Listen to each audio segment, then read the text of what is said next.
اعوذ باللہ من الشیطان الرجیم، بسم اللہ الرحمن الرحیم۔ سورہ بنی اسرائیل کی آخری دو آیتیں پڑھ رہا ہوں، آیت نمبر 110 اور آیت نمبر 111۔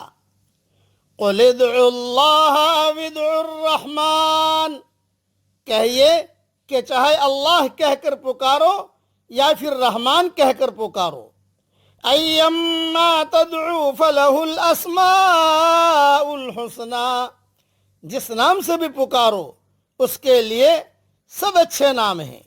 ولا تجہر بصلاتک ولا تخافت بها وابتغ بین ذلک سبیلا، اور آپ اپنی نماز نہ بہت پکار کر پڑھیں اور نہ بالکل چپکے چپکے پڑھیں، اور دونوں کے درمیان کا طریقہ اختیار کریں۔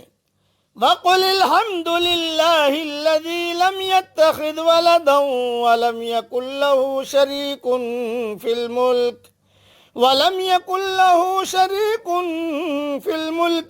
يَكُنْ لَهُ وَلِيٌّ مِّنَ الذُّلِّ وَكَبِّرْهُ تَكْبِيرًا، اور کہیے کہ تمام خوبیاں اس اللہ کے لیے ہیں جو نہ اولاد رکھتا ہے اور نہ بادشاہی میں کوئی اس کا شریک ہے، اور نہ کمزوری کی وجہ سے اس کا کوئی مددگار ہے، اور آپ اس اللہ کی خوب بڑائی بیان کیجئے۔ اب مختصر تشریح سن لیجئے اس کی۔ مشرکین مکہ کے لیے اللہ کا صفتی نام رحمان یا رحیم نامانوس تھا، اور بعض کتابوں میں یہ لکھا ہے کہ بعض مشرکین نے حضور صلی اللہ علیہ وسلم کی زبان مبارک سے یا رحمان یا رحیم کے الفاظ سنے تو کہا کہ ہمیں تو آپ یہ کہتے ہیں کہ صرف ایک اللہ کو پکارو، اور خود دو دو معبودوں کو پکار رہے ہو، جس پر یہ آیت نازل ہوئی۔ ابن کثیر میں یہ مضمون ہے۔ آیت نمبر 110 کا شان نزول میں بیان کر رہا ہوں۔ اس کے شان نزول میں عبداللہ ابن عباس رضی اللہ تعالیٰ عنہ فرماتے ہیں کہ مکہ میں رسول اللہ صلی اللہ علیہ وسلم چھپ کر رہتے تھے۔ جب اپنے ساتھیوں کو نماز پڑھاتے تو آواز قدر بلند فرما لیتے۔ بے ایمان قرآن سن کر قرآن کو اور اللہ کو برا بھلا کہتے تو اللہ تعالیٰ نے فرمایا اپنی آواز کو اتنا اونچا نہ کرو کہ بے ایمان قرآن سن کر قرآن کو برا بھلا کہیں، اور نہ آواز اتنی پست کرو کہ صحابہ کرام بھی نہ سن سکیں۔ یہ حدیث صحیح بخاری شریف میں ہے۔ خود حضور صلی اللہ علیہ وسلم کا واقعہ ہے کہ ایک رات حضرت محمد صلی اللہ علیہ وسلم کا گزر حضرت ابوبکر صدیق رضی اللہ تعالیٰ عنہ کی طرف سے ہوا تو دیکھا کہ وہ پست آواز سے نماز پڑھ رہے ہیں۔ پھر حضرت عمر کو بھی دیکھنے کا اتفاق ہوا، وہ اونچی آواز سے نماز پڑھ رہے تھے۔ آپ صلی اللہ علیہ وسلم نے دونوں سے پوچھا تو صدیق اکبر نے فرمایا کہ حضرت میں جس سے مصروف مناجات تھا، جس اللہ کو پکار رہا تھا، وہ میری آواز سن رہا تھا۔ حضرت عمر نے جواب دیا کہ حضرت میں زور سے اس لیے پڑھ رہا تھا کہ میرا مقصد سوتوں کو جگانا تھا اور شیطان کو بھگانا تھا۔ تو آپ صلی اللہ علیہ وسلم نے صدیق اکبر سے فرمایا اپنی آواز قدر بلند کرو، اور حضرت عمر سے کہا اپنی آواز کچھ پست رکھو۔ مشکات میں یہ حدیث ہے، باب صلاۃ اللیل بحوالہ ابو داؤد اور ترمذی۔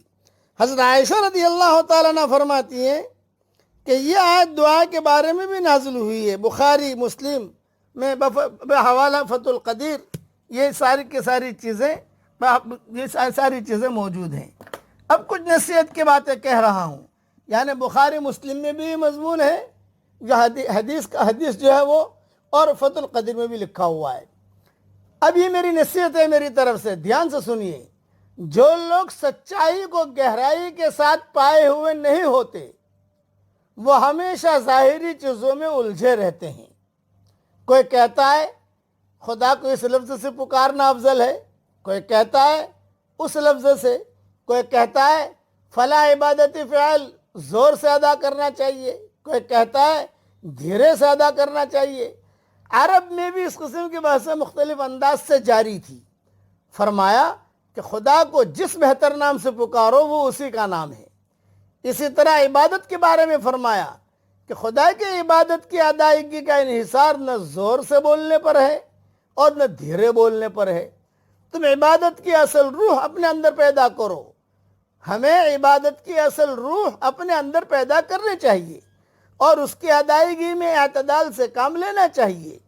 عبادت کی روح یہ ہے کہ اللہ کی بڑائی کا کامل احساس آدمی کے اندر پیدا ہو جائے، اللہ پر ایمان اس کے لیے ایسے کامل اور عظیم ہستی کی دریافت کا ہم معنی بن جائے جس کو کسی سے مدد لینے کی ضرورت نہ ہو، جس کا کوئی شریک اور برابر نہ ہو، جس پر کبھی کوئی ایسا حادثہ نہ گزرتا ہو جبکہ وہ کسی کی مدد کا محتاج ہو، اس کو کسی کی مدد کی ضرورت نہیں اللہ کو۔